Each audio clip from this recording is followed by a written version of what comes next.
이번 이야기는 시청자 쓰리님께서 찾아오셨습니다. 쓰리님은 저번 사연에서도 말씀해 주셨듯이 래퍼 남궁허슬님이시죠. 자, 그러면 같이 한번 만나보도록 하겠습니다. 예, 여보세요? 아우, 쓰리님 안녕하세요. 대표님 안녕하세요? 아이고, 오늘 또 찾아와 주셨네요. 감사합니다. 아, 네, 불러주셔서 감사합니다. 네. 자, 일단은 쓰리님 오늘 해주실 이야기가 한 두 가지 정도 이야기가 될까요? 어떻게 될까요? 오늘은 제가 지난 첫 시참 마치고 무서운 경험을 하나 하고 왔었다라고 말씀을 드렸었는데, 아주 좋은 거죠. 네. 휴가 갈 때는 귀신 한 네. 번씩 보거나 뭐라도 한 번씩 보고 오셔라 라고 했는데 또 그거를 지켜주셨네요.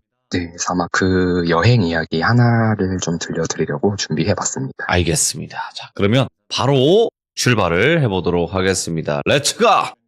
길이십니다. 3예요!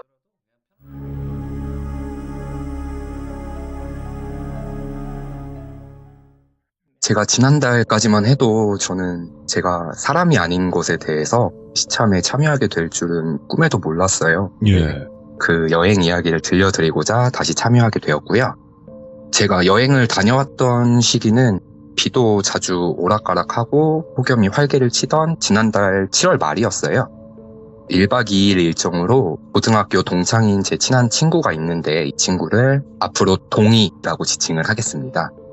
이 동이랑 단 둘이 여행을 다녀왔는데 지역을 특정 지어서 말씀드리기는 어렵고 크게 그냥 돌비님 사연에 자주 등장하는 원도강 그 넓은 그렇죠. 강원도의 어느 한 지역이었다 정도로만 말씀드릴 수 있을 것 같아요. 예. 함께 여행을 갔었던 이 동이 같은 경우는 이전에도 귀신과 관련된 좀 굵직한 몇 가지의 사연들을 겪었었고 그러다 보니까 현재는 가끔씩 무언가를 보거나 느끼기도 하는 그런 친구예요. 그런데 이 동이는 불과 2년 전까지만 해도 직접 무언가를 보거나 하는 친구는 아니었어요. 동이가 근래 겪었던 사연을 간단히 요약만 드리자면 동이가 예전에 농산물 유통 관련 일을 했었거든요. 그 일을 할 당시에 거의 매일같이 쌀 배달을 가던 깃발이 꽂혀있는 당집이 있었어요. 그래서 그 당집에 쌀 배달을 다니면서 알게 된 단골이셨던 무당님과 겪었던 어떤 일화도 있었고 전에 만나던 동이 여자친구가 귀신을 보던 친구였어요. 그러다 보니까 그 영안을 가진 여자친구를 만난 이후로부터 좀 기이한 무서운 경험들을 이미 많이 겪어왔던 친구예요. 그래서 결국은 그 일로 인해서 여자친구와도 헤어지게 되었는데 이 동이가 7월 말쯤에 저한테 저녁에 전화가 왔어요. 평소에 매일같이 자주 만나는 친구다 보니까 별 생각 없이 동아 왜? 하고 전화를 받았죠. 그랬더니 동이가 쓰라 나 이번 주부터 일주일간 여름 휴가인데 혼자 해외 가기도 애매하고 그냥 국내 어디 하루 정도 좀 쉬고 오려고 하는데 너 저번에 갔었다던 강원도 거기는 어땠어? 라고 물어보는 거예요 저한테. 예. 제가 올해 3월쯤에 강원도 근처로 곡 작업을 하기 위해서 송캠프를 다녀왔었어요. 그런 것도 있네요.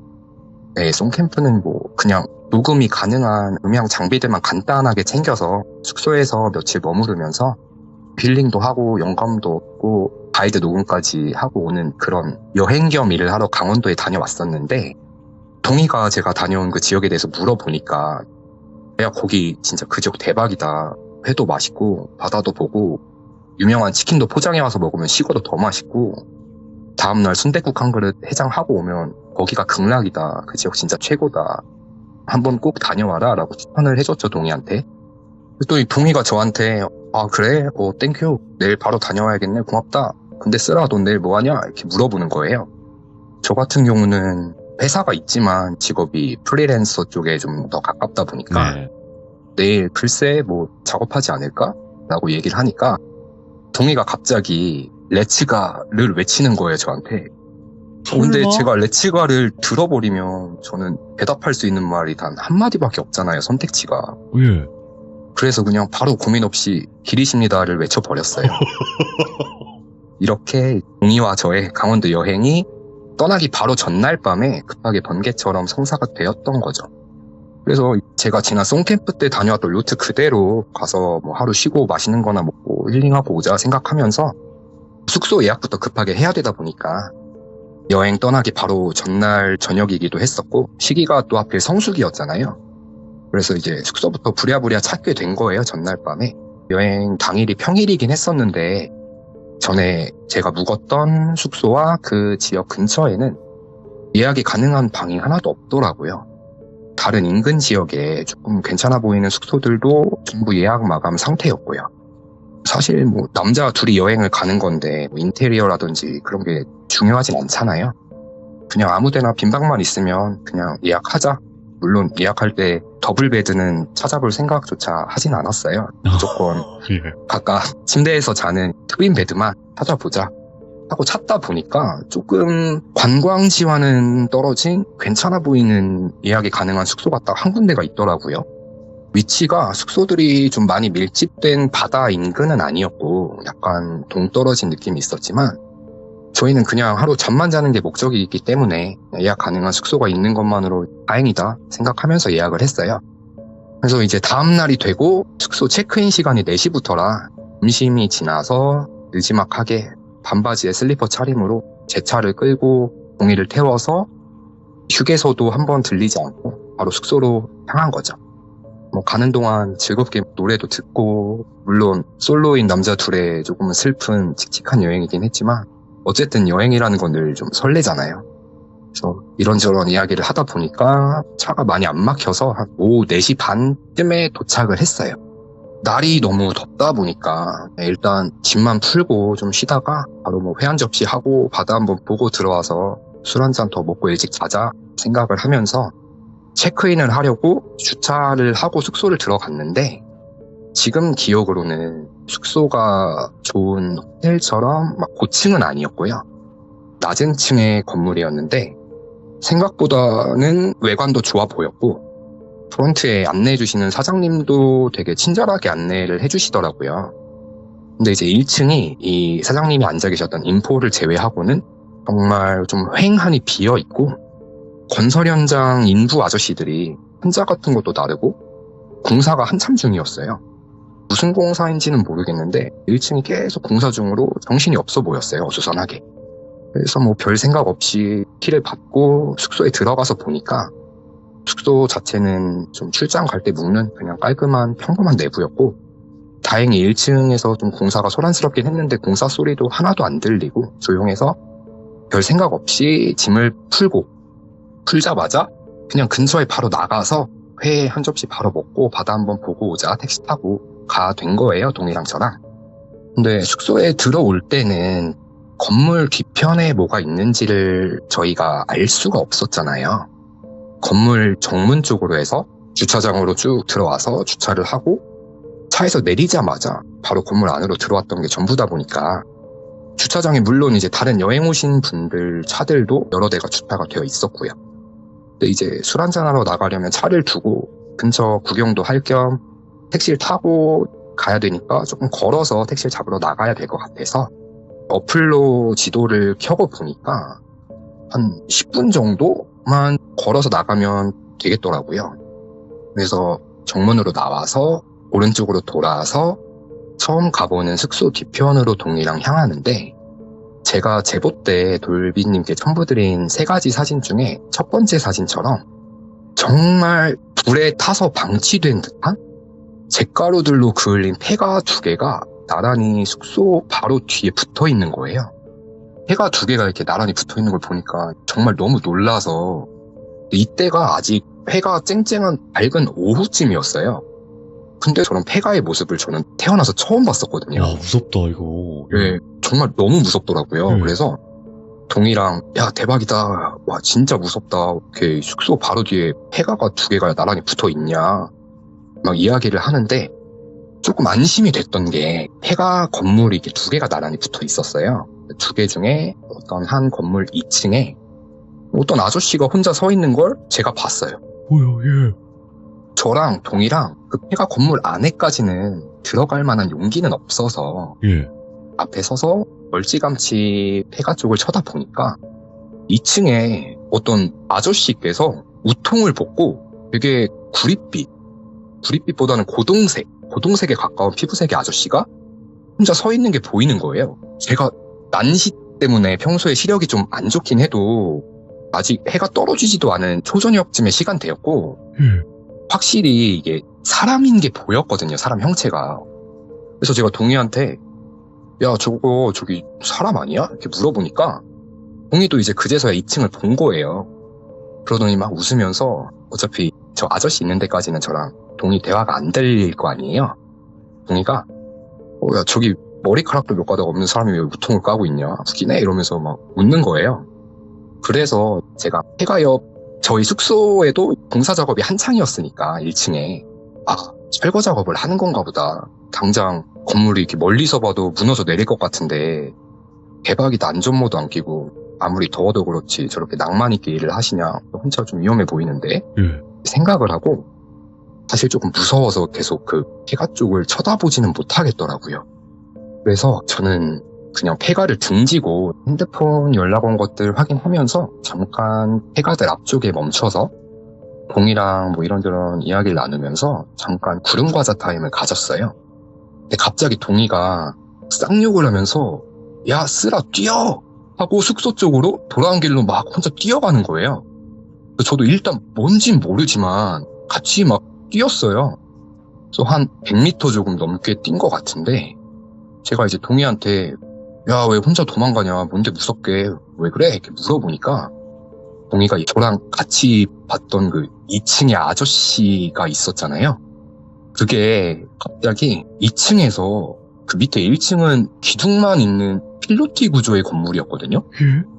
유리가 깨져서 텅 비어있는 2층 창문 앞으로 저도 봤고 동희도 봤던 그 아저씨가 그 철봉 앞구르기 하듯이 쑥 하고 내려오더니 대롱대롱 매달려서 본인이랑 눈이 마주쳤대요. 눈이 마주쳤는데 그 남자 형태가 나체의 상태였대요. 그래서 위아래에 뭐 전부 옷을 하나도 걸치지 않은 상태로 대롱대롱 매달려 있더니 1층에 천장 쪽으로 거꾸로 매달려서 뒤쪽으로 기어서 엄청 빠르게 사라지더라는 거예요. 그래서 제가 듣고 뭔 헛소리냐고 이런 거 장난쳐도 하나도 안 무섭다고 이렇게 화를 냈어요. 동희한테 장난치는 줄 알고. 가뜩이나 날씨도 더운데 영문도 모르고 일단 도망치도 뛰어왔는데 동희가 저한테 하는 말이 저런 이야기를 하니까 사실 무서웠어요. 왜냐면은 둘 다 어떤 상의탈의한 남자의 형체를 공통적으로 보긴 본 거잖아요. 분명히. 저도 봤었으니까 두 눈으로. 근데 동희는 계속 아니다 자기가 진짜 똑똑히 봤다. 눈물을 글썽이면서 이야기를 하는 거예요. 근데 이 동희는 무서워서 눈물이 맺힌 게 아니라 정말 말 같지도 않은 어이없는 걸 본인만 눈으로 직접 목격을 했으니까 그냥 좀 헛웃음이 나오면서 어이가 없어서 눈물이 맺혔다고 하더라고요. 그래서 저희 둘 다 그냥 저쪽은 절대 다시는 가지 말자 하고 다시 숙소 쪽으로 뒤로 돌아와서 택시를 그냥 숙소 앞에서 바로 호출을 했어요. 그래서 그냥 그걸 타고 저녁을 먹으러 가려던 횟집으로 향했어요. 너무 무서워서 저도 사실 이런 경험이 처음이다 보니까 계속 택시 안에서도 뭐 아까 그거 뭐였냐 귀신이냐 그 이야기만 동희랑 주구장창 하다가 식당에 가서 뭐 맛있는 회도 먹고 옆에 보니까 또 따로 놀러 오신 뭐 다른 여성분 일행들도 많이들 계시더라고요. 그래서 서로 이야기를 나누진 않았지만 서로의 존재를 힐끗힐끗 의식하면서 막상 또 즐겁게 놀다 보니까 아까 느낀 공포는 그냥 헛것을 본 거다 라는 식으로 넘기게 된 거예요. 그래서 이제 맛있게 회 한 접시 하고 근처의 바다에 들려서 발도 담그고 막 쭝놀이나 LED 조명 같은 것들도 좀 본 다음에 숙소로 돌아오는 길에 술도 좀 깰 겸 한 30분 정도를 걸어왔어요. 걸어오면서 숙소 근처 편의점에서 맥주를 몇 캔 더 사고 술김에 무슨 용기가 생겼었는지 술 기운 때문이었겠죠. 그냥 아까 폐가에서 봤던 게 그게 갑자기 궁금해지더라고요. 그래서 그냥 오히려 한 번 더 가서 그냥 아무것도 없는 걸 확인하면 아까 우리가 본 게 좀 헛것을 잘못 본 게 되는 거니까 다시 한번 호기롭게 폐가로 기레이스를 한 거예요. 동희랑 저랑. 어차피 숙소 바로 뒤편이 폐가였으니까 들어가는 김에 잠깐 들렸다 가자가 된 거죠. 그래서 이번에는 씩씩하게 폐가 바로 앞까지 걸어갔어요. 네. 이때가 한 11시가 넘은 시간이었고 완전 어두운 밤이다 보니까 아까 화날 때랑은 정말 비교도 안 될 만큼 너무 무섭더라고요. 음기가 다르죠. 네, 맞아요. 그 네. 음기가 정말 장난이 아니었고 네. 그리고 저희가 도착하기 얼마 전에 소나기가 한번 잠깐 쏟아졌었어요. 아, 비까지. 예, 그러다 보니까 정말 아까랑은 다른 곳이다 싶을 정도로 정말 그 폐가 흉가 체험하시는 분들 여기 많이들 계시잖아요. 네. 그분들은 진짜 대단하신 분들이에요. 리스펙할 만큼. 밤에 보는 폐가의 외관은 너무 무섭고 습하고 돌비님 말씀처럼 음기가 막 흘러 넘치고 축축한 뭔가가 막 제 몸으로 빨려 들어오는 것만 같은 불쾌한 느낌도 들었었고 그러다 보니까 이제 적당히 밖에서 절대 들어가진 말고 안에 들어가지는 말고 둘러만 보고 얼른 가야지 생각하면서 핸드폰, 손전등 플래시를 켜고 폐가 근처를 막 비춰보니까 폐가 안에가 의자, 집기류, 철근 같은 뭐 이런 별의별 물건들이 2층에 걸려서 아래로 이제 금방이라도 떨어질 것처럼 되게 위태롭게 위험하게 방치가 되어 있더라고요. 근데 이제 동이는 막 아까는 소리치면서 도망가더니 술이 좀 많이 취했는지 하나도 안 무서운가 봐요. 그 폐가 근처 주위를 돌면서 자세히 둘러보고 있고 저는 동이만큼의 용기는 생기지가 않아서 그냥 앞에 서 있기만 했는데 네. 아까 동이가 저를 버려두고 도망을 갔잖아요. 갑자기 거기서 저도 조금 두려움을 이겨낼 겸 제가 돌비님 방송 보고 몇 가지 배운 것들이 있다 보니 아까 봤던 그 아저씨 형체한테 막 말을 거는 척 가짜로 연기를 했어요. 동이를 놀리려고. 그래서 일단 제가 하고 휘파람을 폐가 앞에서 술김에 2번을 불었어요. 안 돼. 휘파람을 불면서 아저씨 아까 동이가 여기 아저씨 봤대요. 동이가 아저씨 또 보고 싶대요. 이렇게 씩씩한 척 장난을 치는데 그 순간에 손전등을 켜고 들고 있던 제 핸드폰에서 진동이 갑자기 울리는 거예요. 휘파람을 불자마자 진동이 울리니까 왁 이러면서 너무 깜짝 놀라가지고 들고 있던 폰을 떨어뜨려 버렸어요. 다시 폰을 주워서 보니까 저랑 올해 초에 같이 강원도를 다녀왔었던 음악을 하는 형한테 전화가 온 거더라고요. 그래서 무서운 와중에 이 형 목소리라도 들으면 좀 덜 무섭겠다. 그래서 전화 온 김에 통화하면서 구경 그만하고 빨리 숙소로 가야겠다 생각이 들어서 전화를 받았어요. 전화를 받았는데 형이 말이 없어요. 그래서 제가 형 무슨 일이야? 하니까 한 3초 있다가 대답을 해요. 쓰라 강원도 잘 갔어? 어때 거기 좋아? 이렇게 물어보더라고요 형이.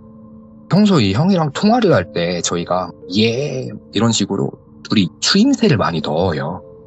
그래서 제가 잘 왔지 어쩌고 저쩌고 좀 시덥지 않은 얘기들을 주저리 하는데 형이 또 대답이 없어요. 그러다가 예, 하더니 전화를 뚝 끊는 거예요. 나 폐가라고 얘기도 안 했는데 이 형까지 장난을 치나?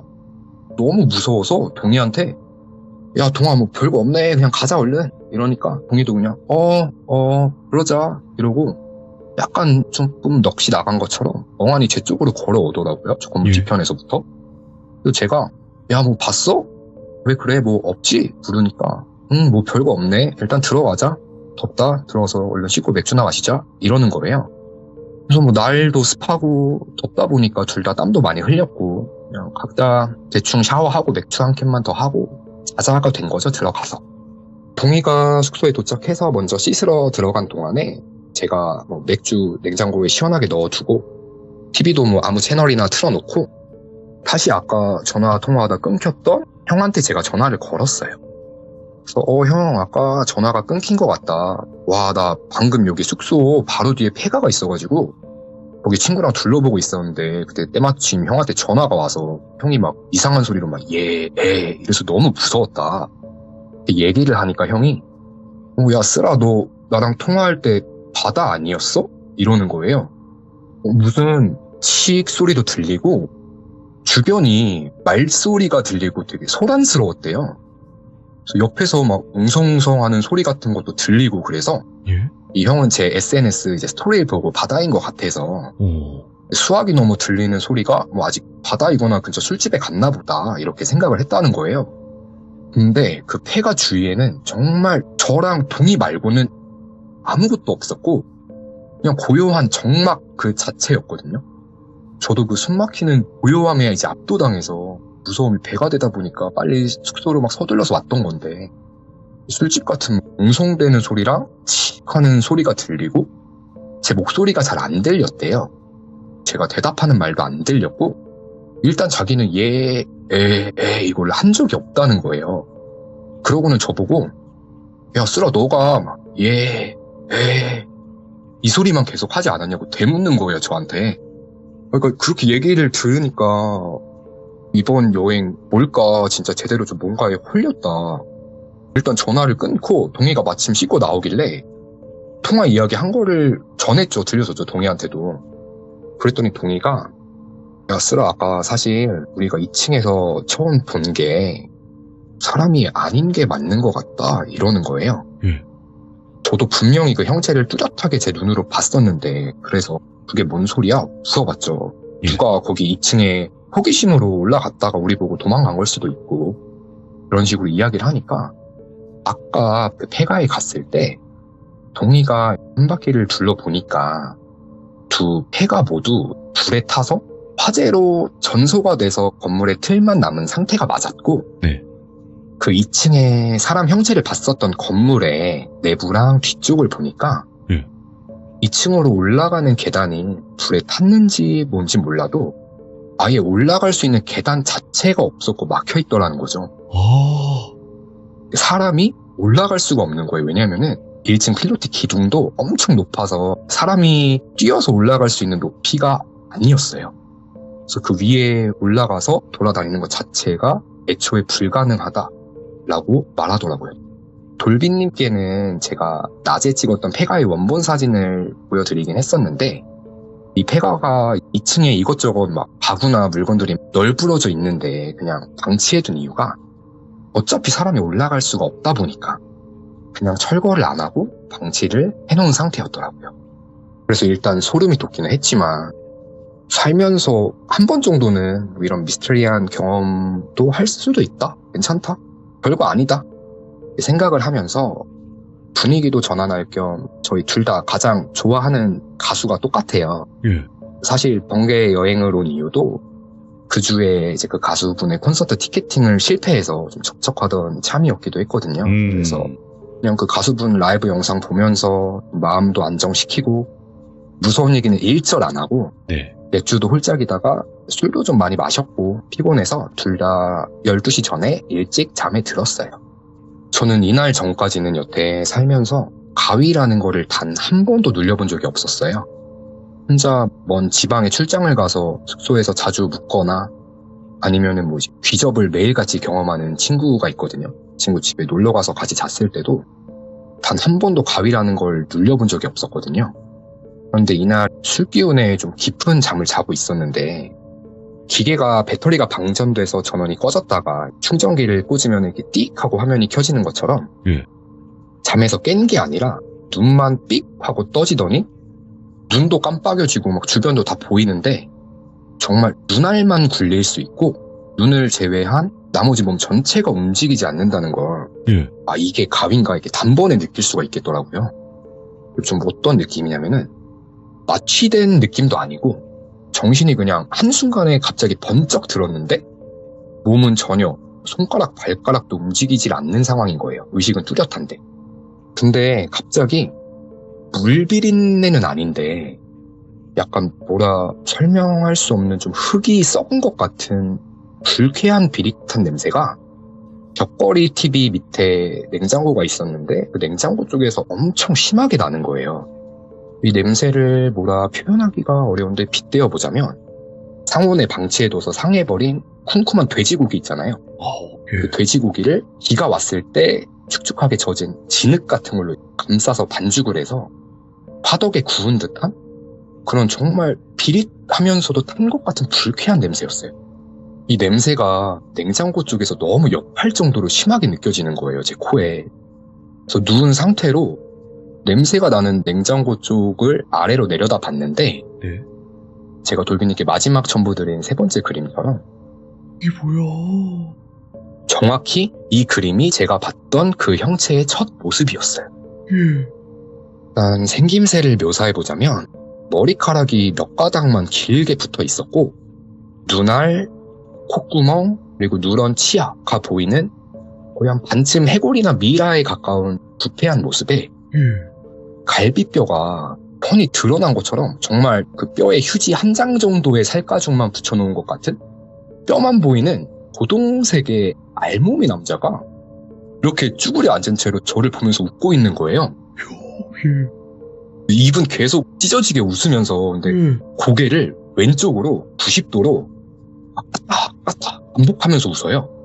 그러더니 보통 제가 학습에 의해서 배웠던 알고 있는 귀신들의 웃음소리는 킥킥킥 아니면은 막 으흐 이런 걸로 알고 있었는데 네. 이 산 송장 같은 형체가 그 벽걸이 TV 밑에 냉장고 옆 공간에 이렇게 쭈그려 앉아 있다가 순간이동하듯이 제가 누워있는 침대에 와서 인어공주처럼 제 옆에 걸터 앉더라고요. 걸터 앉아서 이제 위에서 저를 내려다보면서 예. 사극에서 나오는 장군님들처럼 어허허허허 호탕하게 막 웃는 거예요. 오. 목소리도 엄청 굵어요. 그러면서 막 자지러지듯이 막 이렇게 소리를 내면서 웃는데 웃을 때마다 그 갈비뼈가 제 앙상해서 그 들숨날숨하는 게 공기가 막 들어갔다 빠졌다 하는 게 선명하게 보이고 막 그 누런 치아도 온몸이 다 썩어 없어져가지고 뿌리까지 보이다 보니까 예. 치아가 보통 사람보다 한 두세 배는 더 커 보였고요. 지금도 그 웃음소리가 정말 정확히 기억날 정도로 소름 돋게 선명한데 막 어허허허허 이렇게 웃으면서 누워있는 제 옆에서 박수를 막 쳐요. 계속 고개를 왼쪽으로 90도로 까딱까딱 거리면서 손으로는 박수를 막 치는데 예. 보통 사람 같으면 박수를 칠 때 이제 손바닥끼리 맞부딪히면서 박수를 치잖아요. 근데 얘는 손가락 있죠? 그 해골 같은 뼈에 그 살가죽만 붙어있는 손가락으로 왼쪽 손가락 5개, 오른쪽 손가락 5개를 각자 짝에 맞게끔 손가락끼리만 딱딱딱 부딪히면서 정말 너무 즐겁게 거기는 막 왼쪽으로 까딱까딱 하면서 신나게 손가락 박수를 막 치는 거예요. 그러면서 그 굵은 목소리로 이야기를 해요, 저한테. 그래, 왔구나. 야, 반갑다. 이러면서 그 손가락 박수 치던 손으로 누워있는 제 오른손을 잡고 악수를 하듯이 막 제 손을 미친 듯이 흔들더라고요. 그 촉감도 아직 생생한데 막 어허허 웃으면서 고개는 계속 왼쪽으로 까딱거리고 제 손을 정말 장난감 다루듯이 악수하듯 흔들다가 제 손이 침대에 계속 망치질하듯이 부딪히는 게 그 고통이 실제로도 느껴지더라고요. 그러다가 제가 가위에서 풀리게 된 거죠. 손이 침대에 계속 부딪히다 보니까. 그래서 가위에서 깨고 나니까 들었던 웃음소리와 느껴졌던 촉감은 생생한데 정말 뭐 아무 일도 없었다는 듯 냄새나 아무것도 안 느껴지고 이제 진짜 잠에서 깨고 현실 세계로 돌아온 게 실감이 나더라고요. 예. 가위에서 이제 깨어난 게. 근데 오른손은 정말로 방금 누구랑 악수를 막 한 것처럼 저릿저릿해요. 그 상태로 이제 옆에 동이를 보니까 얘는 이제 옆으로 제가 있는 쪽을 보면서 누워서 막 새근새근 신생아처럼 잘 자고 있더라고요. 그래서 저 같은 경우는 이번이 살면서 처음 가위를 눌려본 경험이다 보니까 많이 놀라기는 했지만 솔직히 현실이라는 게 자각이 된 후로는 공포가 사실 많이 느껴지진 않았어요. 네. 그러니까 어차피 꿈을 꾼 거라고 생각을 하면 되니까. 막 술기운도 올라오고 잠도 부족해서 얼굴을 그냥 베개에 파묻고 왜냐면 또 뭔가를 보거나 듣게 될까 싶어서 엎드려서 이불을 그냥 머리 끝까지 뒤집어 쓰고 다시 뒤척이다가 결국엔 잠에 다시 들었어요. 네. 또다시 방전되듯이 이번엔 엎드려서 잠을 잤는데 갑자기 어느 순간에 손으로 주먹으로 보리보리 쌀 하는 거 아시죠? 보리보리 쌀 할 때처럼 제 뒤통수를 어떤 손바닥이 한 손으로 꽉 하고 제 머리통을 쥐어잡더니 숨을 못 쉬게끔 이제 위에서 아래로 침대 쪽으로 팍 하고 누르는 거예요. 고문하듯이. 진짜 제 뒤통수를 감싼 그 손바닥이랑 움켜진 5 손가락의 느낌이 고스란히 발끝까지 전해지면서 숨이 갑자기 턱 하고 막혀서 숨이 안 쉬어지다 보니까 헥헥거리다가 진짜 이러다가 의식을 잃을 수도 있겠다 정도의 생각이 들던 찰나에 잠에서 깼거든요. 그때 시간이 좀 이른 아침 새벽 시간이었는데 동이가 제가 앓는 소리에 잠에서 깼던 거예요. 제가 막 낑낑거리는 소리를 듣고 잠에서 깨서 저를 봤는데 제가 베개에 얼굴을 파묻고 시체처럼 미동도 없이 엎어진 상태에서 막 얼굴만 좌우로 흔들면서 약간 뭐 물고문 당하는 것 마냥 끙끙 거리더래요. 그래서 동희가 그걸 보고 저를 흔들어서 깨웠다는 거예요. 저 방금 상황이랑 아까 가위 눌렸을 때 봤던 형체의 모습을 너무 무서우니까 동희한테 다 설명을 했죠. 근데 그걸 다 듣고 동희가 나는 뭐 사실 자면서 느끼거나 본 게 없다. 너가 피곤해서 그럴 거다. 걱정하지 말고 TV 틀어놓고 예능 보다가 잠이 오면 뭐 조금이라도 더 자 이러는 거예요. 아침에 운전해서 서울로 돌아와야 되다 보니까 피곤하면 안 되니까 동희가 제 걱정을 해준 거죠. 근데 이제 제 입장에서는 잠이 더 이상 올 리가 없죠. 네. 땀도 한 바가지 거의 1년치의 땀을 흘렸다 보니까 입고 있던 잠옷 반팔도 그냥 훌러덩하고 샤워부터 하려고 정신 차릴 겸 화장실에 들어갔어요, 바로. 네. 이제 세면대에 서서 뭐 제 뺨도 한번 정신을 차릴 겸 뭐 치고 머리부터 감기에는 일단 고개 숙이기가 무서우니까 양치부터 하자 하고 거울을 보면서 치약을 짜는데 숙도 같은 경우가 입구에 꽂아둔 카드를 빼면 전원이 전부 나가잖아요. 네. 그럴 때처럼 갑자기 두꺼비집 내리듯이 뭐가 딱 하는 소리가 들리고 그냥 방 전체가 피웅 하고 꺼지는 소리가 나면서 화장실 불이 그냥 픽 하고 꺼지는 거예요. 그래서 갑자기 암흑 공간이 되면은 그 상태에서 제가 거울을 보고 있었잖아요. 귀족분들도 한번 해보세요. 거울 가셔가지고 오히려 암흑이 되면은 거울이 더 밝게 보이면서 제 얼굴만 동그라니 새파랗게 거울에 비치니까 이게 정말 귀신보다도 이제 제 얼굴을 보니까 막 심장마비 걸 것처럼 무섭더라고요. 저는 귀신을 본 건 아니고 이제 제 얼굴을 본 건데도 불이 이유도 없이 갑자기 꺼질 거란 생각을 못 했으니까 무방비 상태에서 그냥 제 얼굴이 미스테리 극장 같은 90년대 방송에 나오던 귀신 분장처럼 느껴진 거죠. 너무 무서워서 그냥 단전에서부터 막 10호흡으로 막 소리 지르면서 화장실 문 부술듯이 뛰쳐나가 보니까 방 안에는 또 불이랑 TV도 다 켜져 있었고 동희가 이제 TV 보고 있다가 제가 소리 지르니까 깜짝 놀래가지고 무슨 일이야? 이러면서 침대에서 누워있다가 급히 일어나더라고요. 제가 거의 막 울다시피 하면서 야 갑자기 화장실 불이 꺼졌다 혹시 너가 껐냐 이렇게 물어보니까 야 내가 뭐 그런 장난을 왜 치냐고 뭐 조명 버튼 네 화장실 문 바로 앞에 있고 난 일어난 적이 없다 이러면서 동희가 얘기를 해주는 거예요. 막 눈을 비비면서 하는 말이 자기도 사실 아까 너 자면서 끙끙 앓는 걸 보고 뭔가 이상하다 생각이 들긴 했대요. 왜냐면 이제 저랑 10년 이상을 여행을 같이 다녔던 친구다 보니까 제가 그런 행동을 하는 걸 동희도 처음 본 거죠, 살면서. 물론 뭐 가위 같은 것도 뭐 눌릴 수는 있는데 제가 봤었던 그 고동색 피부의 산 송장 같은 모습을 아까 동희한테 설명을 했잖아요. 그 동희가 자기한테 설명하는 걸 들어보니까 내가 어제 처음 폐가에서 봤던 그 나체의 남자랑 모습이 겹친다.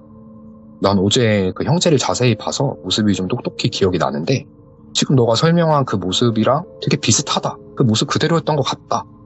나 너가 안 믿고 무서워할까봐 자세히 생김새는 얘기를 안 했었다. 이렇게 얘기를 하더라고요. 그러면서 이제 동희가 자기는 어제 잘 때 뭘 보거나 가위에 눌리진 않았었는데 새벽 3시쯤에 자기도 이제 이상한 냄새가 나서 깼었대요. 깼는데 얘는 이미 막 많이 봤던 경험도 있고 하다 보니까 그 냄새가 좀 심상치 않을 때 맡았던 냄새처럼 느껴져서 그래서 일부러 자기는 눈을 안 떼고 그냥 꼭 감은 채로 있다가 다시 잠에 들었다는 거예요. 그러면서 저한테 그거 우리가 어제 봤던 게 술이 너가 어젯밤에 다시 폐가에 찾아갔을 때 휘파람 불어가지고 너한테 따라붙어서 온 걸 수도 있다. 이렇게 얘기를 하더라고요. 제가 사연 초반에 동희가 예전에 단골이신 무당분께 쌀배달을 전담했었다고 말씀드렸잖아요. 맞아요. 그러면서 이 동희도 좀 이쪽 분야에 있어서 약간의 지식 같은 게 생긴 거예요. 동희가 해준 말이 원래 휘파람을 부는 행위 자체는 동자신 그거를 부르는 행위래요.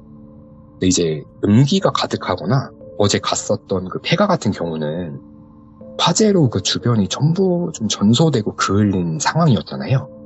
그래서 아마 그런 곳에는 꼭 거기서 어떤 사고를 당한 영가가 아니더라도 분명 좀 그런 기운을 가진 화재터에는 동이가 뭐라고 명칭을 설명을 해줬었는데 화마 비슷한 거였던 것 같아요. 그래서 네. 불귀신을 뭐라고 했었는데 화마. 네. 화마 같은 것들은 강원도 산간이 워낙 좀 화재가 빈번하게 발생하는 지역이다 보니까 그런 귀신들이 분명 근처에 모여 있었을 거예요. 그렇겠죠. 예.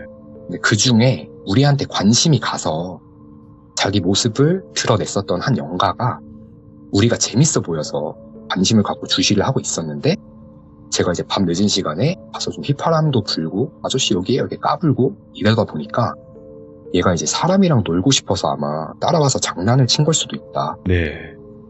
내가 어제 새벽 3시쯤에 맡았던 냄새는 평소에 맡아본 귀치랑은 조금 다르긴 했었는데 다른 어떤 무언가가 우리 방에 왔던 거는 맞는 것 같다. 네. 이렇게 얘기를 해주더라고요, 동이가. 그때 상황을 막 다시 떠올리면서 말씀을 드리다 보니까 지금도 좀 떨리는데 중간에 몇 개 빼먹었던 얘기들도 막 얘기 마무리하려니까 생각이 나는데 네. 뭐 간단히 말씀드리면은 아침에 저희 둘 다 핸드폰이 무음이었어요. 근데 이제 제 침대 밑이랑 동이 침대 바로 밑에서 계속 휴대폰 진동 소리가 반복적으로 번갈아 가면서 들려가지고 저도 이제 제 침대에 막 들춰보고 동이도 막 자기 거 들어봐도 보이는 거는 아무것도 없었고요. 예. 진동 소리가 계속 막 장난치듯이 울리는 거예요. 아무튼 숙소가 문제는 아니었던 것 같고 동이 말로는 그냥 뭔가가 장난을 치는 것 같다라는 네. 느낌을 받았어요. 저랑 동이 둘 다. 그래서 이제 막 도망치듯이 짐만 챙기고 아침 8시쯤 일찍 그냥 체크아웃을 하고 나와서 차 안에서 정신 좀 차리고 뭐 귀신을 보긴 봤지만 또 이제 할 거는 해야 되잖아요. 그래서 그럼요. 장칼국수 한 그릇 먹고 서울로 올라왔었거든요. 올라와서 이제 저랑 동이랑 며칠 후에 다시 만나가지고 그 지역을 한번 검색을 해봤어요. 아, 예. 기사라든지 아니면 뭐 숙박업소 리뷰라든지 찾아보니까 숙소의 문제는 아니었던 것 같고 네. 그 지역이 비교적 얼마 안 된 한 몇 년 이내에 근처에 화재가 크게 한번 났던 지역이더라고요. 아, 예. 저희가 있던 현장 근처에 찾아봤을 때는 다행히도 인명피해는 없었던 걸로 확인을 했어요. 기사들을 검색했을 때는. 그리고 이제 저희가 묵었던 숙소 1층이 체크인 때 공사 중이었다고 말씀드렸었잖아요. 네. 공사하던 것도 이제 돌아와서 생각을 해보니까 벽지까지 다시 싹 리모델링을 하고 있었거든요. 철근 뭐 이런 것도 막 나르고 계셨고. 네. 그래서 아마 저희가 봤던 폐가들 뿐만 아니라 저희가 묵었던 숙소 1층까지 좀 화재 피해가 있었지 않았을까 생각이 들었고 화재 현장 근처를 떠돌던 어떤 영가가 제 휘파람 때문에 붙은 건지 뭔지 모르겠지만은 너무 무섭습니다. 네, 제 인생 처음으로 어떤 무언가를 예. 직접 눈으로 보게 되었던 여행 야, 이야기였습니다. 진짜로 설명을 기깔나게 하시네요.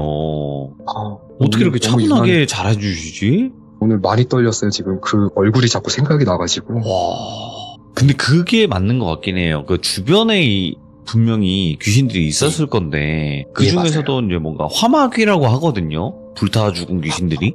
화마라고도 불리고 이제 화마귀라고도 불리는데 화마귀가 맞는 것 같아요. 동이가 말해줬던 게 제가 세 글자였던 것 같아요. 맞는 것 같아요, 돌비님. 어쨌든 화마나 이제 화마귀나 귀자만 붙인 네네. 거니까. 근데 이런 귀신들이 거기서 꼭 그러니까 불타서 죽은 귀신이 아니더라도 불탄 현장을 그렇죠. 돌아다닌다는 얘기인 것 같아요. 보니까. 예, 저도 그렇게 들었어요. 하기야, 뭐 물에서는 물귀신들이 많고 불탄 곳에는 또 불귀신들이 많고 이런 게 아닐까 생각이 들고, 야, 그걸 또 선명하게 보신 부분도 대단하시네. 예, 그 동이가 가끔 그런 걸 좀 많이 보고 싶어서 보는 건 아니지만은 원치 않게 자주 보더라고요. 많이 안타깝긴 하죠. 근데 옆에서 저는 그냥 보면 재밌어요. 이런 또 사연들도 많이 들려주고 하니까. 그리고 절대로 휘파람 불면 안 돼요. 밤에 이게 뱀 나온다고도 하지만 귀신 예. 부를 때 무당분들이 막 휘파람 분단 말이에요. 밤에. 저도 이제 돌비님 사연 많이 보면서 예. 이거 좀 근데 안일하게 생각을 했던 것 같아요. 괜히 그런 건 아닐 거라고 생각을 하거든요. 예. 분명히 다 이유가 있을 거라고 생각을 하니까 더 맞아요. 예. 더 소름 끼치는 이야기가 아니었나 생각을 합니다. 오늘 쓰리님 너무 이야기 잘 들려주셨어요. 감사합니다. 감사합니다. 네, 다음번에 또 다른 이야기로 찾아와 주세요. 네, 다음에 또 뵙겠습니다. 고맙습니다. 자, 여러분들, 강원도가 이상한 게 아닙니다. 이곳이 이상할 뿐입니다. 그 점은 꼭 알고 계시고, 화재 현장, 말 그대로 흉가나 폐가 이런 곳은요, 여러분들 웬만하면 가지 마세요. 왜 가지 말라고 하냐면 재수가 없으면 귀신에게 시달릴 수가 있고, 재수가 좋으면 뭐 아무 일도 일어나지 않는 경우도 있습니다. 복불복이기 때문에 더 무서운 거예요. 제가 항상 말씀드리는 거는. 그러니까 조심하시길 바라겠습니다. 시청해주신 모든 분들 고맙습니다. 이번 이야기는 시청자 헬릭스님께서 찾아오셨습니다. 헬릭스님이 정말 이야기 잘하시는 건 여러분들도 아실 겁니다. 오늘 이야기 어떤 이야기일지 바로 만나보도록 할게요. 네, 여보세요? 아유, 안녕하십니까? 네, 안녕하십니까? 방송으로 들어오셨군요. 네네, 방송으로 네. 들어왔습니다. 자, 오늘 헬릭스님께서 찾아오셨습니다. 그 닉네임 때문에 그런 거지, 이게 스님은 아니신 거예요, 그죠? 네, 맞습니다. 저는, 종교는 뭐, 기블릭입니다. 기블릭이기 때문에. 네, 스님이라고 부르셔도 됩니다. 아니, 진짜로 어떤 분이 심각하게 찾더라고요. 전국 저를 다 찾아서라도 헬릭스님을 만나고 싶은데, 어디 계시냐고 그러시더라고요. 그래서 동해번쩍 서해번쩍 한다 그랬죠, 뭐. 아닙니다. 뭐, 때가 되면은 보신다고 하셔도 그렇게 좋은 인상이 아니기 때문에. 인연이 되면 어딘가에서 만나겠죠. 그죠? 맞습니다. 네. 네, 인연이 닿으면 볼 수 있습니다. 그렇죠. 자, 일단은 오늘 해주실 이야기가 키워드 자체가 저에게는 굉장히 좀 특이했거든요. 네, 맞습니다. 저도 이 이야기를 솔직히 말씀드리면은 최근에 알았어요. 오? 예? 저도 연관이 좀 있었고, 저도 완전히 잊어버리고 있었던 존재였는데, 갑자기 어느 순간 대작하다가 이 이야기가 튀어나오게 됩니다. 알겠습니다. 제목 자체가 굉장히 신선했던 게 저도 놀랐어요. 예. 그래서 오늘 이야기를 좀 정리를 하면서 아무리 봐도 이거는 건수 하나 잡았다. 이거 얘기해야겠다. 얘기해야 되겠다. 네. 알겠습니다. 그러면 그렇게 바로 돼서 오늘 이렇게 만나 뵙게 될 수 있었던 것 같아요. 알겠습니다. 그러면 바로 출발을 해보도록 하겠습니다. 렛츠가 기리십니다. 헬릭스예요.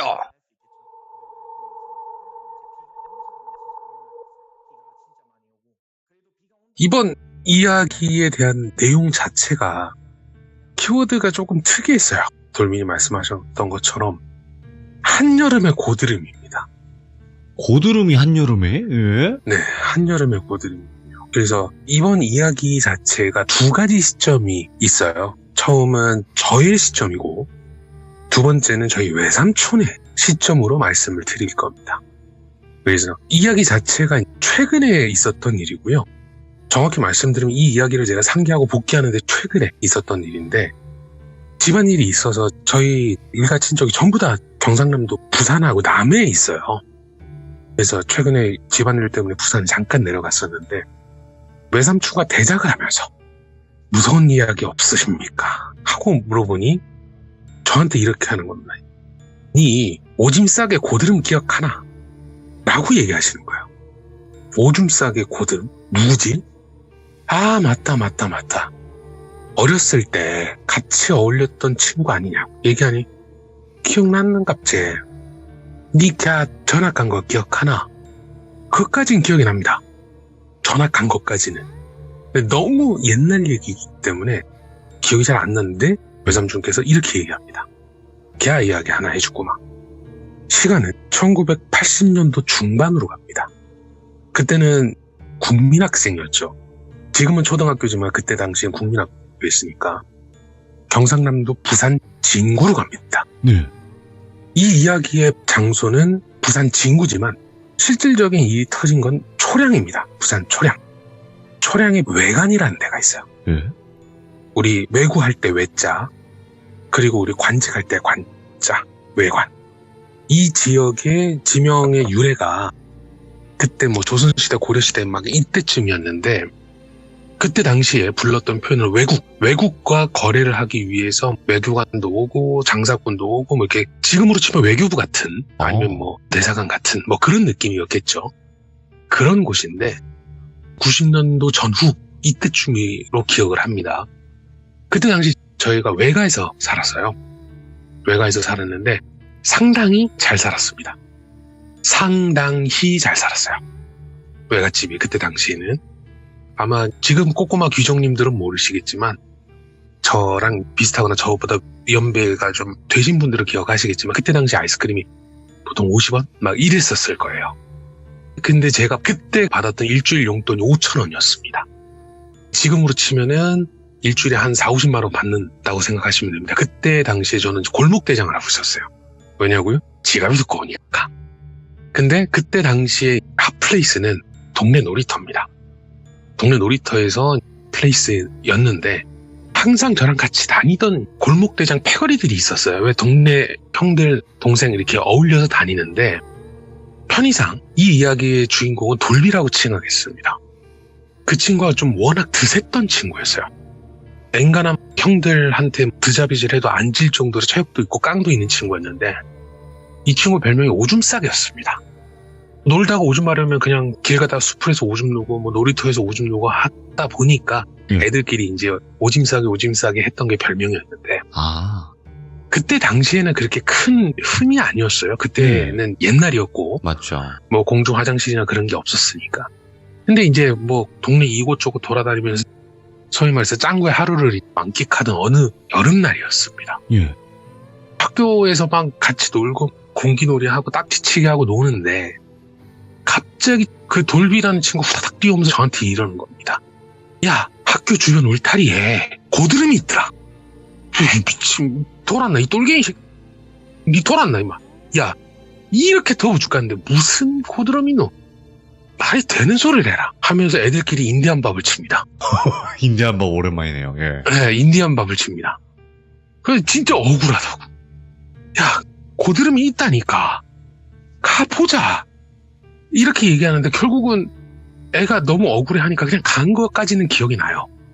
근데 가면은 당연히 고드름은 없겠죠. 예. 한여름에 고드름이 있을 리도 없을 뿐더러 겨울에도 잘 없으니까. 네. 아, 억울하다, 내 억울하다, 막 이러면서 진짜 봤다, 맞다, 아니다, 돌았다, 막 이렇게 얘기하는 와중에 시간이 며칠이 또 지났는데 얘가 또 그러는 거예요. 야, 고드름을 봤다. 가자. 그러더니 저한테 제 옷깃을 딱 잡더니 빨리 가자고. 그리고 후다닥 뛰어가니까 진짜 고드름이 있는 거예요. 한여름에.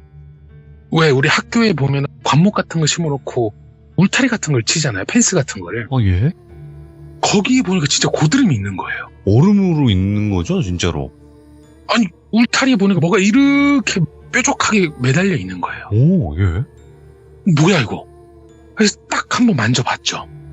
근데 고드름이면 차갑고 딱딱해야 되는데 물렁한 거예요. 물렁해요. 예. 그래서 툭 떨어지는 걸 딱 보니까 손에 뭐가 묻어있고 예. 알고 보니까 누군가가 울타리에 만들어 놓은 농도 진한 침이었던 거예요. 내 이럴 줄 알았다. 뭉디 이게 말이 되나. 냄새 맡으니까 막 이상한 냄새도 나고 그래서 별명이 오줌 싸개 고드름이 된 거예요. 그날 이후로. 그래 놓고 그 친구가 동네에서 막 하다가 보니까 어느 순간에 학년이 바뀌고 시간이 좀 더 지나다 보니까 어느 순간에 이 친구가 야위어가는 모습까지는 제가 기억이 납니다. 예. 그리고 전학을 가게 되고 뭐 누구나 다 그랬겠지만 특히 옛날 같은 경우는 뭐 핸드폰 뭐 카톡 뭐 이런 거 자체가 없었던 시절이기 때문에 예. 기억의 한 저편의 추억으로 그냥 남긴 존재로밖에 안 된 거예요. 여기까지가 저의 기억입니다. 여기까지의 시점이 저의 기억이고 이제 그것까지는 외삼촌하고 저하고 내용 공유가 됐어요. 예. 근데 외삼촌께서 이렇게 말씀하십니다. 내 이야기를 해줄 테니까 한번 잘 들어봐라. 이제는 외삼촌의 시점으로 갑니다. 예. 그때 당시에 외삼촌께서 동네 청년 회장 같은 걸 하셨어요.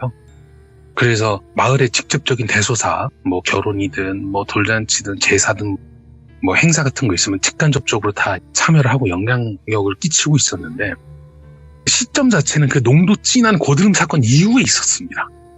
평소와 다르게 돌비 이 친구는 학교 생활을 했는데 어느 순간에 식구들끼리 초량 외관에 친척집인데 거기 놀러 갔다 그래요. 놀러 갔다가 왔는데 그날 이후 돌비가 계속 자다가 경기를 일으켜서 엄마를 찾았답니다. 네.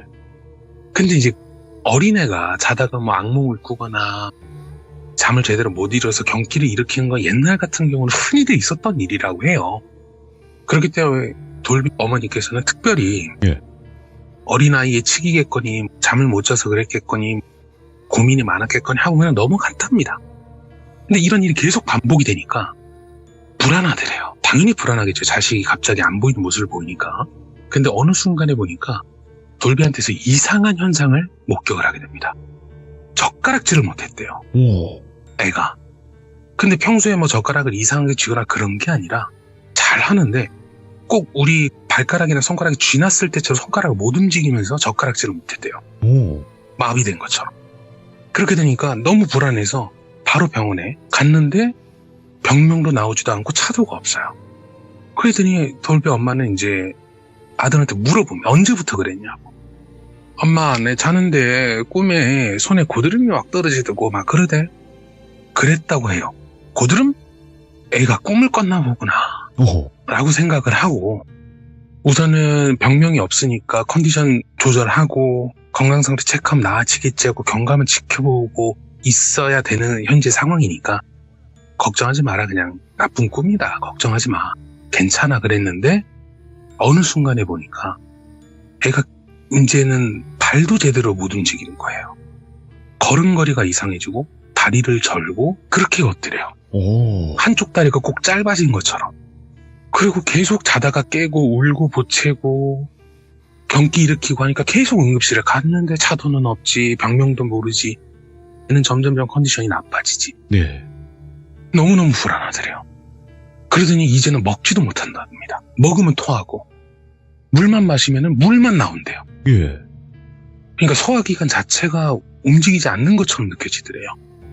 참고로 그때 당시에는 CT랑 MRI라는 거 존재 자체가 없었습니다. 네. 80년대이기 때문에 이제 가건물 채취라 그래서 이 대소변을 확인을 하는데 거의 그냥 물만 나온 거예요.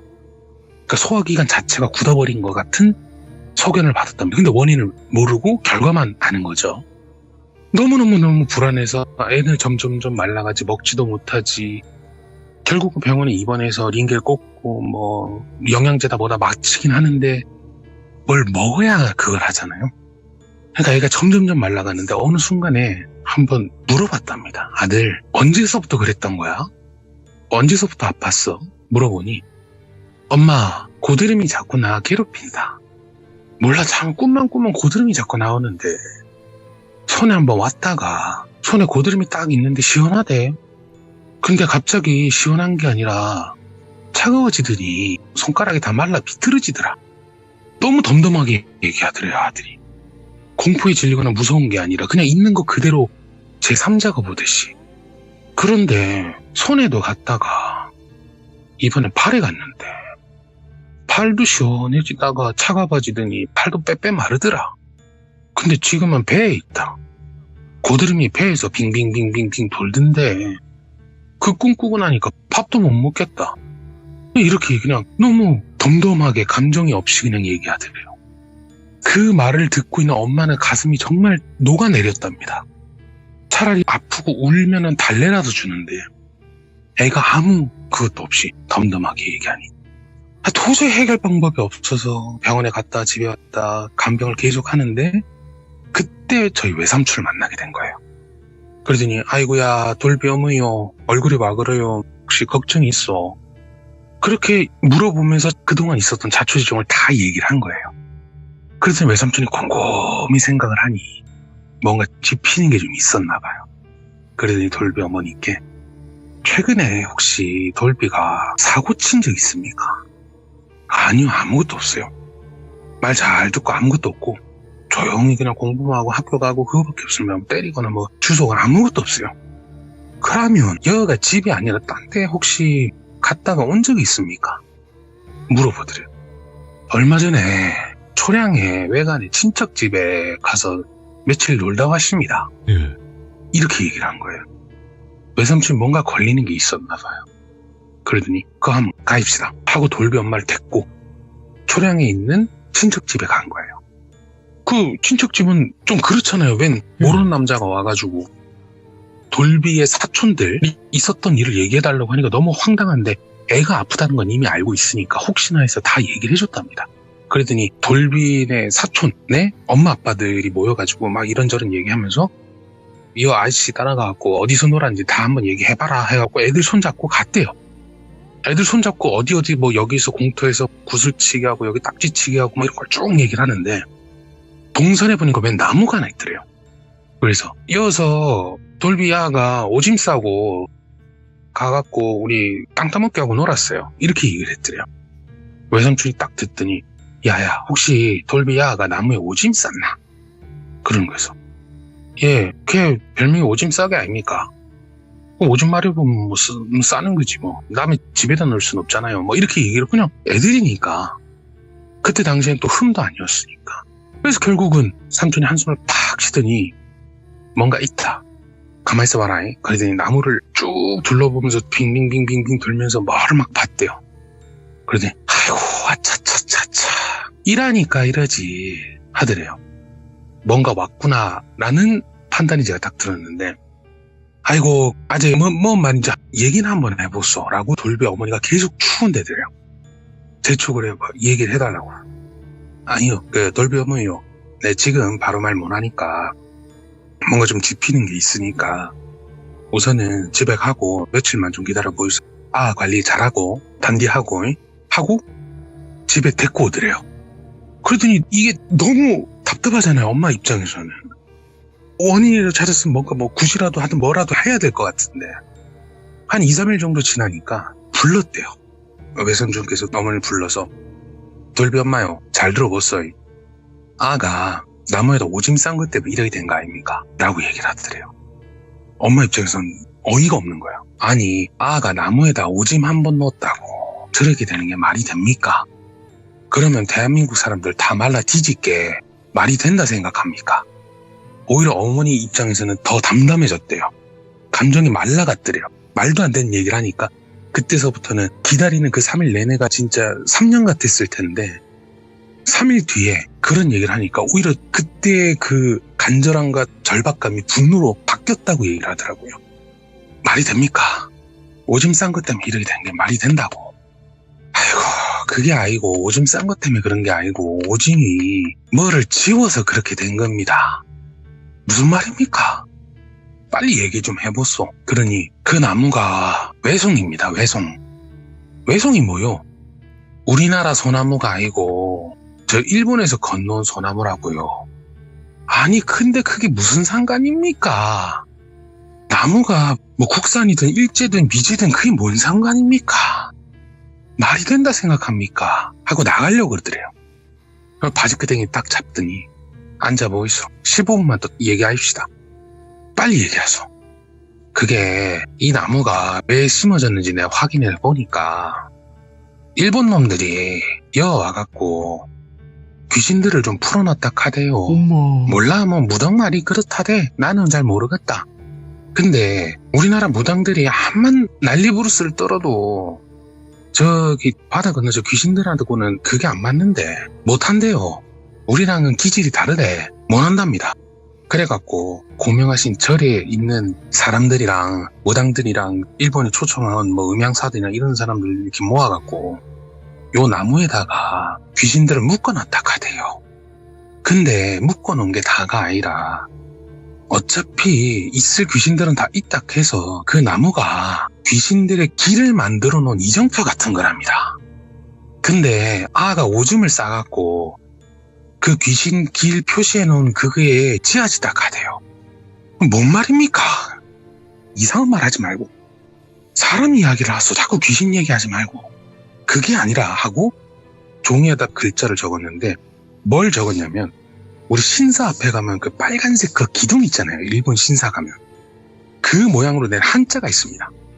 원래 그 한자가 나무 그러니까 문자에다가 그 한자를 쓰는데 10개자라는 한자거든요. 그 한자 모양으로 된 표식이 있대요. 그게 일본에서는 귀신들이 가는 길을 나타낸다고 해요. 그게 뭐냐면 그게 신사로 가는 길이라는 일본의 그런 풍습이나 뭐 이런 미신이나 그런 거랍니다. 근데 오줌을 싸면서 그 표식이 지워졌나 봐요. 물론 오래된 것도 있었겠죠. 예? 그러면서 그게 지워지면서 귀신의 길이 없어졌는데 그것 때문에 귀신들이 갈팡질팡 길을 못 찾고 가다가 애한테 붙어서 그렇게 됐다. 예. 이런 식으로 얘기를 한 거예요. 알겠다. 그러면은 무당 부르면 됩니까? 얘기했잖아요. 일본 귀신들하고 한국 귀신들하고는 기질이 달라갖고 안 된다니까. 안 된대요.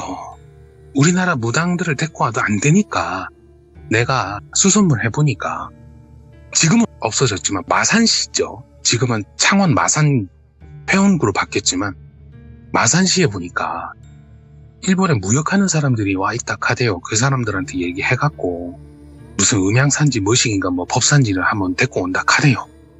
내가 그까지 얘기해놨으니까 그 시간 동안 아들 관리 잘하고 한 일주일 걸린다 카니 오면은 준비하입시다. 이렇게 된 거예요. 어머니 입장에서는 드디어 동아줄을 잡은 거죠. 원인도 모르고 애는 죽어가는데 뭐가 됐든 미신이든 뭐든 간에 원인을 들었잖아요. 엄마 입장에서는 됐다. 그럼 일주일만 버티자 해서 어떻게든 일주일이 꾸역꾸역 갔답니다. 그러더니 누가 봐도 일본 사람인 사람이 왔대요. 누가 봐도. 그래서 거기 옆에 이제 지금도 그렇지만 외삼촌이 일본말을 정말 잘하세요. 그때 당시 시대 상 자체가 그랬기 때문에 그랬는지 모르겠지만 일본말을 참 잘하시는데 이제 중간에 통역을 자처를 하신 거예요. 그러더니 두 가지를 얘기했답니다. 음양사라는 사람이 와가지고 하는 얘기가 첫 번째는 저승 가려고 그러니까 정확히 얘기하면 신사로 가는 길이라는 표식을 해놓은 게 지워진 게 맞대요. 그래서 그거는 다시 그리면 된대요. 자기가 기운을 집어넣어서 신성한 무슨 붓을 이용을 해서 다시 일종의 보수공사겠죠. 그렇게 해놓고 하면 된대요. 근데 하나가 더 있대요. 얘가 문제래요. 신사로 가기 위해서 저승 가기 위한 길을 찾는 귀신은 아무것도 아니래요. 터가 다르니까 일본 귀신도 한국에서 그렇게 기운을 못 쓴다고 하더라고요. 그 얘기를 삼촌이 해주면서 하나가 더 있다. 예. 그게 뭡니까? 저도 이 일본어는 처음 들었습니다. 외삼촌한테 처음 들었는데 네. 스루베 오토시. 스루베 오토시? 네. 그걸 번역하면 두레박치기라는 귀신이 있대요. 두레박치기? 예. 네. 박치기가 아니라 두레박. 예. 치기라는 귀신이 있답니다. 뭡니까 그게? 물어봤어요. 물어보니까 일본식 표현으로 성불하지 못한 혼령들이 나무나 이런 데에 닿아서 거기에 원한이 나무에 들어가면 두레박처럼 이렇게 물방울 모양처럼 나온 귀신들이 사람을 덮치거나 길을 빨아간대요. 그런 귀신이 있대요. 근데 이거는 자기도 퇴마를 못한대요. 일본에서 온 사람. 아이고 왜합니까? 어찌됐든 간에 일본에서 사람을 데리고 왔을 정도면 비용도 엄청나게 썼을 텐데 그때 당시에는 엄청나게 비용을 썼을 텐데 어떻게 해야 되냐. 그러더니 뭐뭐가 필요하대요. 무슨 뭐 절에서 이제 어차피 불교라는 공통점이 있으니까 절에서 쓰여졌던 목탁을 갈아가지고 뭘 만들고 막 이렇게 해야 된다는 얘기를 들은 거예요. 그래서 부산에 있는 절에 들어가서 스님들이 쓰던 목탁을 구해서 그걸 갈아가지고 뭐 안료로 만들고 먹을 만들어서 그걸로 그림을 쓰고 했답니다. 자기가 보는 앞에서 큰 붓으로 막 부적 같은 걸 쓰고 그림을 그리더래요. 그러더니 일본말을 막 같이 얘기를 하는데 엄마 입장에서 막 당황에 미치잖아요. 어떻게 안 된다고 하니까 결국은 이 두레박치기라는 귀신이 퇴치는 할 수는 없다. 퇴치를 못한다. 이거는 내가 허용할 수 있는 그게 아니다. 그러니까 애를 데리고 와라 한 거예요. 그래서 병원에서 링게 꽂고 있는 애를 데리고 와서 그 나무에 딱 가니까 저기 고드름 그러더래요. 나무를 향해 손가락을 가리키더니 저기 고드름 꿈에서 봤던 고드름이 여기 있네. 그렇게 얘기하더래요. 아 이게 맞구나. 이게 맞구나. 제대로 잘 짚었구나. 일본에서 오신 음양사분은 한국말을 전혀 모르지만 애가 나무를 가리켜서 손가락질을 하는 걸 보니까 자기도 제대로 짚었구나라고 생각이 들었답니다. 이거를 내가 어떻게 할 수는 없다. 그리고 애 지금 현재 상태를 보니까 지금 두레박치기라는 귀신한테 양기가 많이 빨린 상태인데 이걸 빨리 해결을 해야 된다. 그래서 복숭아 나무까지 하고 뭐 목탁이랑 뭐 이런 거 염주랑 뭐 이런 거를 다 갖고 와서 거기에서 실제로 나무 모양으로 이렇게 깎았대요. 큰 물방울 모양처럼 해서 나무로 깎아가지고 거기에 염주랑 막 두르더니 재령할 때 쓰는 전서체 있잖아. 꼬부랑 글씨 같은 거. 그런 걸 막 쓰더니 큰 나무까지 그걸 묶더랍니다. 그러더니 재령할 때 뭐 우리 제사나 이런 거 할 때 그 특유의 주문해오는 소리 있잖아요. 하는 그거를 막 1시간 2시간씩 막 얘기하더니 저는 돌아가겠습니다 하고 그분은 두말 없이 그냥 가버렸대요. 괜찮다고 이제는. 근데 이 아이가 여기에 또 왔을 때 어떤 식으로 영향을 받을지 모르니까 절대로 절대로 여기에 얼씬도 하지 말라고. 예. 죽는 그 순간까지 얼씬도 하지 말라고. 그렇게 얘기를 했답니다. 그리고 나는 갈 거라고 하고 정말 뒤도 돌아보지 않고 그냥 바로 가셨대요. 그래서 애가 저기 고드름 했답니다. 그 표현을 딱 듣고 이제 안 보이는구나 라는 판단이 딱 들었대요. 그랬더니 돌비 어머니요 가입시다 하고 바로 집으로 도착해서 당분간 얼씬도 하지 말라고. 큰일 난다고. 그때 당시로 썼던 게 한 100 얼마를 쓰였다고 표현하셨어요. 90년도 80년도 중반 90년도에 100만 원이면 그때 당시 아마 초봉이 30만 원 20만 원 이랬을 겁니다. 일반 직장인들이 굉장히 비싼 돈을 주고 초빙을 했던 거라 어떻게 이제 더 이상은 내가 해줄 수 있는 게 없다. 그리고 그 비용도 당신이 내야 된다. 이거 당연히 주겠다. 그리고 이사 가라. 부산에는 얼씬도 하지 마라. 다른 지역으로 아예 이사를 가버려라. 하고 마무리가 된 거예요. 그리고 제 입장에선 그 친구가 말라가던 걸 보고 그 친구가 전화 깐던 거 가진 기억이 나요. 그리고 제가 모르는 제 머릿속에 단순히 그냥 기억 속에 한편에 있었던 옛 추억의 한 조각이 저도 처음 들었습니다. 스루베 오토시. 와, 예. 그래서 그 돌비라는 친구가 봤던 고드름이 네. 그때 당시에 그 친구가 표현할 수 있는 최대의 표현이었던 것 같아요. 그래서 자기도 모르는 사이에 오줌을 함부로 놓는 그런 별거 아니잖아요. 정말 누가 봐도 별거 아닌 행동인데도 불구하고 그것 때문에 이런 식으로 일이 터졌던 이야기를 저한테 외삼촌께서 해주셨고 오. 그 친구는 아마 지금은 잘 지내고 있을 겁니다. 뭐 죽었다는 얘기 못 들었으니까 잘 지내고 있을 텐데 그 친구는 아예 경상도는 오지도 않는데요. 그분은 저보다 한 살이 많은가 어렸던가 그랬던 것 같아요. 근데 개월수는 몇 개월 차이 안 나고 그렇게 네. 된 건데 그리고 솔직히 말씀드리려면 이 이야기를 원래 두 편으로 쪼개서 하려고 그랬는데 두 편으로 쪼개려면 이 얘기가 방대해지고 그러다 보니까 내용을 조금 많이 줄이기도 했고 그리고 특정 지역이 나올 수 있는 얘기가 너무 많았어요. 예. 네, 그래서 그걸 다 쳐내고 그냥 핵심적인 포인트만 딱 말씀드린 거고 이 이야기의 제목이 한여름의 고드름이랐던 게 그 친구를 대상으로 해서 그 친구가 봤던 한여름의 고드름 저는 침이었지만 네. 그 친구한테는 두레박치기라고 하는 그 귀신한테 양기가 빨려서 말 그대로 죽을 뻔했던 이야기를 야. 그리고 이사를 갔던 제 기억 속에 저편에 있었던 하나의 이야기를 끄집어와서 말씀드리게 됐습니다. 아니 일본 쪽에 귀신이 많다고는 들었는데 네네. 이렇게 또 처음 들어보는 귀신 시들면서 한 번도 나와본 적이 없거든요. 이 귀신의 존재가. 네네네. 네네. 저도 이거를 그 일본 말을 듣고 뭔지 몰라서 그 자리에서 검색을 해봤어요. 스루베 오토시 딱 치니까 나오더라고요. 스르베 오토시라고 치면 나오긴 하는구나. 네네네. 이런 게 우리나라에서는 없는 개념이에요. 네. 일본에서만 있는 개념인데 나무 밑에 묻힌 동물이나 사람이 원한을 가지고 그게 나무로 투영이 되면은 오. 그렇게 고드름이 내리듯이 쭉 내려와서 사람을 덮치거나 양기를 빨아갔대요. 그런 귀신한테 호되게 당했던 친구에 대한 이야기입니다. 역시나 말씀을 워낙 잘하시니까 상상이 너무 잘 돼요. 진짜로. 아닙니다. 이거는 야. 좀 더 스펙타클하게 얘기를 좀 하고 싶었는데 지금 제가 숙소에 있는 바람에 제가 큰 소리를 못 내가지고 괜찮습니다. 지금 이야기 해주신 것만으로도 충분히 저희는 잘 무섭게 재밌게 들었으니까 너무 걱정하지 마세요. 헬릭스님. 네네. 네.